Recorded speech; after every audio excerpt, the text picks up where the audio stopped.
안녕하십니까. 박철호 메밀TV 박철호입니다. 오늘 157번째 영상에서는 메밀과학으로 메밀싹의 식이섬유 특성에 대해서 알아보겠습니다. 보통 메밀과 타타르 메밀을 발화시켜 5일간 재배한 메밀싹을 재료로 해서 메밀싹의 가용성 식이섬유를 추출했습니다. 메밀싹의 식이섬유가 어떠한 특성을 나타내는지 몇 가지 항목에 대해서 알아보겠습니다. 메밀싹, 즉 버퀴트 스프라우트의 식이섬유에 대해서 알아보겠습니다. 이 연구는 중국 성도대학의 딩타오의 연구원들이 공동으로 연구를 해서 2023년 LWT라고 하는 국제학술지에 발표한 내용입니다. 본문의 제목은 보통 메밀과 타타르 메밀 싹에서 분리한 가용성 식이섬유의 물리화학적 성질과 생물학적 기능에 대한 내용이 되겠습니다. 보통 메밀과 타타르 메밀 종자를 22도 항온기에서 발화시켜서 처음 4일간은 암 상태에서 재배한 후 5일째 16시간 광월조이어서 수확을 했습니다. 수확한 메밀싹을 마이너스 80도에서 48시간 동결 건조한 후 분쇄해서 60메쉬 체를 통과해 가루를 만들었습니다. 메밀싹 식이섬유로부터 조사한 내용은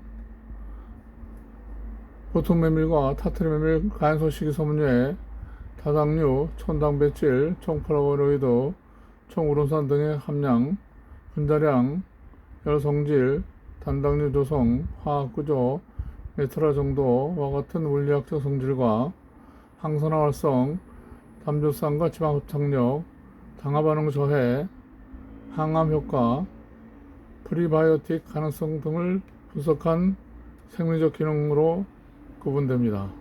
이 중에서 몇 가지만 간략히 소개해 드리겠습니다. 메밀싹 식이섬유 주제는 오른쪽 그림과 같은 방법으로 했는데요. 먼저 보통 메밀과 타타르 메밀싹을 N헥산으로 추출해서 25도씨에서 12시간 탈지방했습니다. 탈지한 메밀싹을 95도씨에서 2시간 뜨거운 물로 열수 추출했습니다. 그 다음 아밀라제, 글루코아밀라제, 팬크레아틴과 같은 효소를 연속 처리해서 전분과 단백질을 제거했습니다. 네 번째로는 무순알코올을 첨가해서 4도씨에서 12시간 두어서 침전을 시켰습니다. 그 다음에 침전물을 물로 용해하고 울트라 필트레이션, 즉 한해 여과 3회를 반복해서 막을 분리시켰습니다. 그리고 마지막으로 마이너스 80도씨에서 48시간 진공 동결한 후에 건조를 시켰습니다. 메밀싹 가용성 식이섬유 추출 수율은 보통 메밀 식이섬유가 g당 43.3mg, 타타르 메밀싹 식이섬유가 g당 41.2mg이었습니다.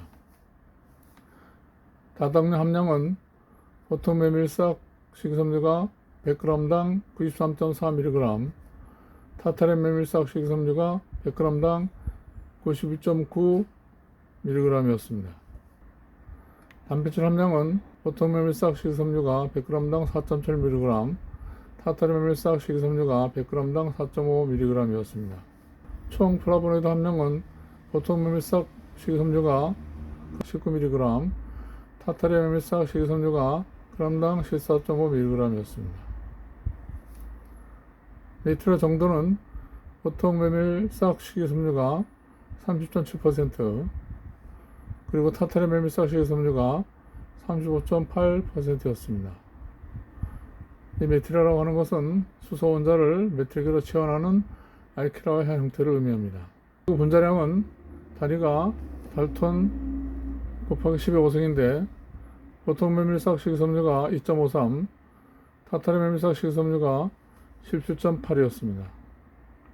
IC50 값으로 나타낸 메밀삭 식이섬유의 항산화 활성인데요. 산화질소, DPPH, ABTS, 자유계 소원능 모두 대조급에 비해서 메밀삭 식이섬유가 더 높았습니다. 특히 타타르 메밀삭 식이섬유가 보통 메밀삭 식이섬유보다 항산화성이 더 높은 것을 알 수 있습니다.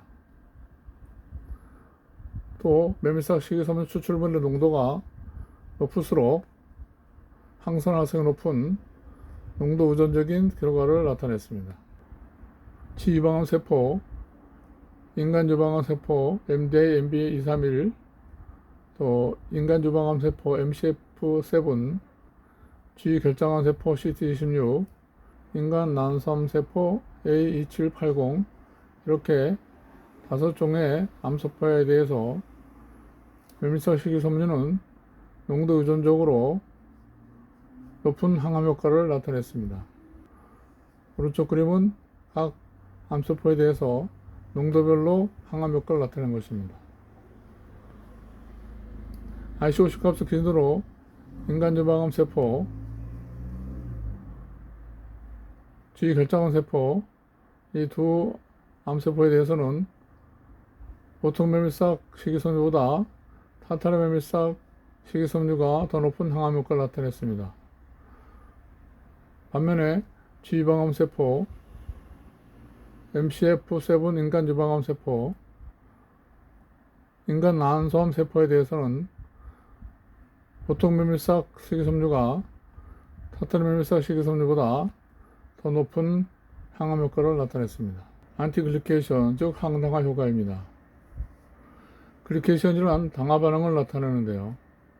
당이 단백질이나 지질의 비효소적 과정에 의해서 공유 결합되는 것입니다. 당화 반응에 참여하는 전형적인 당은 포도당, 과당 및 고유유도체가 있습니다. 당화 반응은 비효소적 과정으로 미세혈관 합병증과 대혈관 합병증 등과 같은 당뇨병의 많은 합병증의 원인이 되며 일부 질병 및 노화와도 관련이 있습니다. 당화의 최종 생성물은 당뇨병의 혈관 합병증의 원인이 됩니다. IC50 값으로 나타낸 메밀삭 식이섬유의 항당화 반응은 대조구 ml당 0.2mg보다 더 높았습니다. 특히 타타르 메밀삭의 식이섬유는 ml당 1.89mg으로서 보통 메밀삭 식이섬유 ml당 1.75mg보다 높았습니다. 오른쪽 그림은 AGE, 즉 Advanced Glycation End Product 라고 하는 물질의 형성 저해를 나타낸 것인데요. 보통 메밀삭 식이섬유가 77.6%, 타타르 메밀삭 식이섬유가 76.4%로서 대조구 82.8%에 근접하는 것을 나타냄으로써 항당화 효과가 인정이 됩니다. 이 서로 다른 막대는 서로 다른 농도를 나타내는 것으로서 농도가 높을수록 항당화 효과가 높게 나타나는 것을 알 수 있습니다. 메밀삭 식이섬유의 담즙산과 지방합천력을 나타내는 것입니다. 그래프에서 왼쪽 막대가 담즙산 합착력, 오른쪽 그린 컬러의 막대가 지방 합착력입니다. 보통 메밀삭 식이섬유의 지방 합착력, 즉 지방 결합 능력은 g당 1.45g, 타타르 메밀삭 식이섬유는 지방 합착력이 g당 2.02g입니다. 타타르 메밀삭 식이섬유가 지방 합착력이 조금 더 높습니다. 이것은 타타르 메밀삭 식이섬유의 분자량이 높은 데 기인합니다. 왼쪽 막대인 담즙산 흡착력은 보통 메밀삭 식이섬유가 26.9%, 타타리 메밀싹 식이섬유가 27.4%로서 타타리 메밀싹 식이섬유가 약간 더 높습니다. 이와 같은 결과를 볼 때 메밀싹 식이섬유는 메밀의 고지혈증과 콜레스테롤 저하 효과에 기여하는 것을 알 수 있습니다.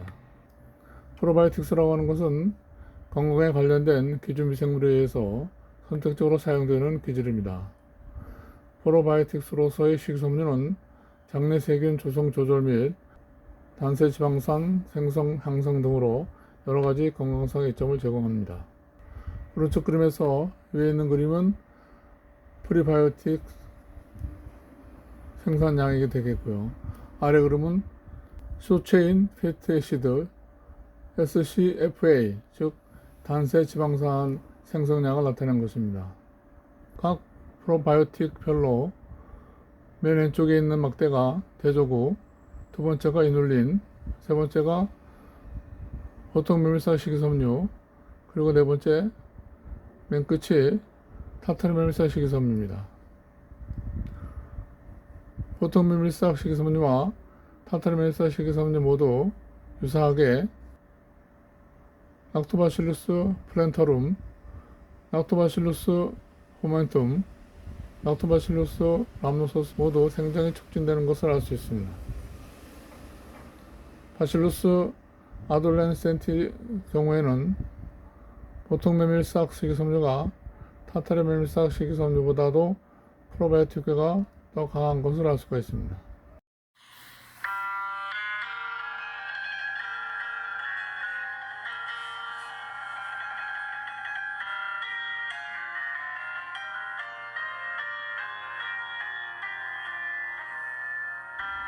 메밀식물화에서는 버크윗 프리터럴에서 슬로베니아의 메밀튀김 두 가지를 소개해 드리겠습니다.